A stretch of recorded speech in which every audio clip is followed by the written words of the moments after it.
Okay, as an introduction to the last session, we will change subject now. This will be about procurement. Brief introduction of myself is I'm responsible for procurement in the University Medical Centre Utrecht, and also responsible for the procurement of this consortium. I will briefly introduce Gerben, one of the procurement officers at the department. He will explain the details of the process. I will give a brief introduction to the PCP. So about pre-commercial procurement and about the process.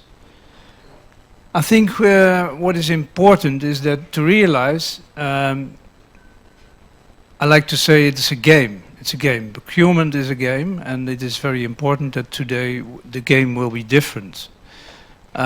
We are very much used to the situation in which industry chooses their customers of choice quite often.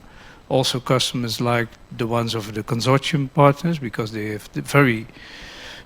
very important for you as being experts in their field of work. And this is how it is. And today we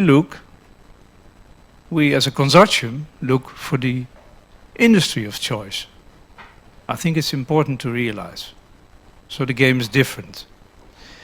It's also very nice to be in a position to add value to the core business of our consortium partners.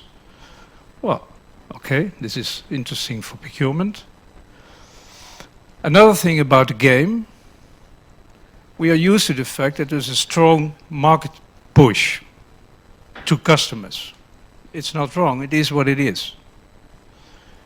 Today there's a strong push from the research side. Our clinical need is important. And this is where this project is about. And the European Union developed the pre-commercial procurement process to be of help in the research push. And a statement about pre-commercial procurement, you can read it here, but we have funding from the European Union, and we pay in the end a few selected suppliers to buy our R&D need. I think that's also different, typically for this process. Why did they come up with this process? There are a lot of challenges we have to face. All of you know about climate change. All of you know about healthcare challenges, people getting older, and etc., etc.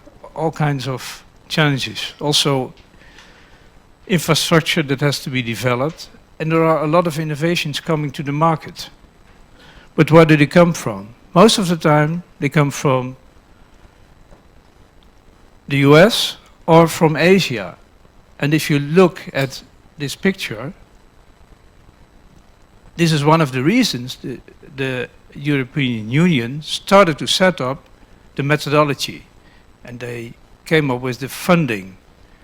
They really want to stimulate European industry to come up with solutions, and we are going to buy these solutions, because 20 times less is quite a lot of money.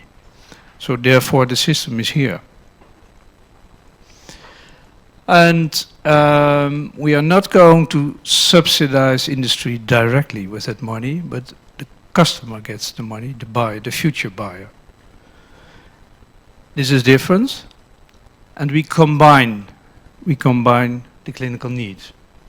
So this will be bundled, and therefore it's more challenging, I believe, for both of us. It's more interesting for industry and more interesting for the customers, because we come up with a solution that will have social impact. And I believe this is a very interesting project if you look at it from that point of view. I will hand over the microphone to Gerben, because he will come up with a little bit more detailed explanation of the PCP process. Yes, thank you, Paul. there are a lot of benefits of PCP projects. Of course for politicians, because they invented the PCP project in Brussels. So of course there are a lot of benefits for them. I will not mention them all, but luckily for us there are also a lot of benefits for procurers and suppliers. For instance, we have the possibility via a PCP project to shape product developments to public needs, which will hopefully result in improvement of the quality of public services. And also because it's a joint cross-border procurement, it will stimulate a new lead market for suppliers, also a wider market size. And hopefully, what we intend to, it will lead to EU interoperable solutions. The process, it's also on the website, but I will explain it a bit further. The Open Market Consultation, that's why we are here. And I believe almost all of you have filled in a questionnaire, thanks for that. But also we want to have a dialogue, that's why we are here in Munich. But after this session we will further define the criteria of the tender. A lot of work we have to do. We will further define the challenge, etc., etc. Maybe we will also have another session with you to further define those criteria, etc. The European Commission have to give us feedback before publication, so that will be in the summer of this year. Hopefully we will have to do only a few small changes before the publication, and we have it planned on the 1st of November. And then after publication we can start with phase 1. But before we start with phase 1, a selection process will start. I will explain it in the next sheet, the criteria. But hopefully, of course, we got a lot of proposals with Nightingale solutions. We will assess them by some criteria, and at least the best 6 suppliers or solutions will be selected to participate in phase 1. A budget of 150,000 euros in total is available for them. And we will ask those suppliers or consortia to further develop their proposal. So to make a solution design on paper, including feasibility studies, commercial and technical. And then we receive those solution designs, we will assess them again on paper, and the best 4 solution designs and suppliers, of course, will be invited to participate in phase 2, and we will ask them to develop a prototype.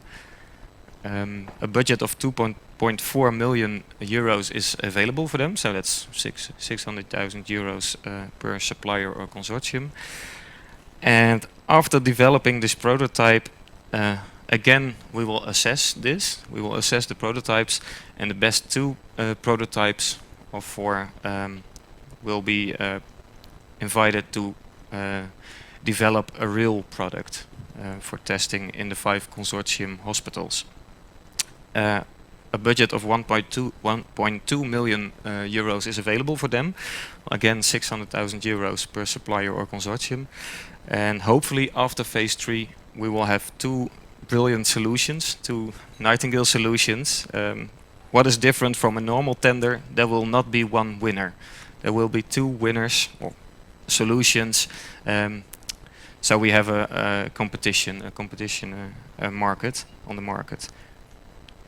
The main criteria, of course there are a lot of sub-criteria beneath the main criteria, but I will not mention them all because we still have to define them further. First, impact on the challenge. Of course that's the main criteria. Level of sophistication, Frank told us something about that. It's really important, but also the feasibility of reaching this level, and as well as technical and commercial, of course. But also important, the quality and the project management of the R&D. So we ask for a detailed plan of action, experience of the project team, risks, measures. And last but not least, price does count. not that much, but we have to ask it to get best value for money. And I will give you the main IPR provisions, 3 points. First of all, the generated IP of our Nightingale project shall be owned by the contractors. That means by you, to exploit those IP. Of course, also the consortium partners shall have royalty-free access rights to the generated IP for internal use, for instance, research purposes. And a callback provision. If a tenderer fails to exploit the IPRs commercially within 5 years after the PCP, ownership will transfer to Nightingale Consortium. Because of course we want a solution that will be broadly commercialized. Yes, I can imagine there are still some questions about the PCP process. So that's where this breakout session is for. So I would say let's start the discussion. Thank you.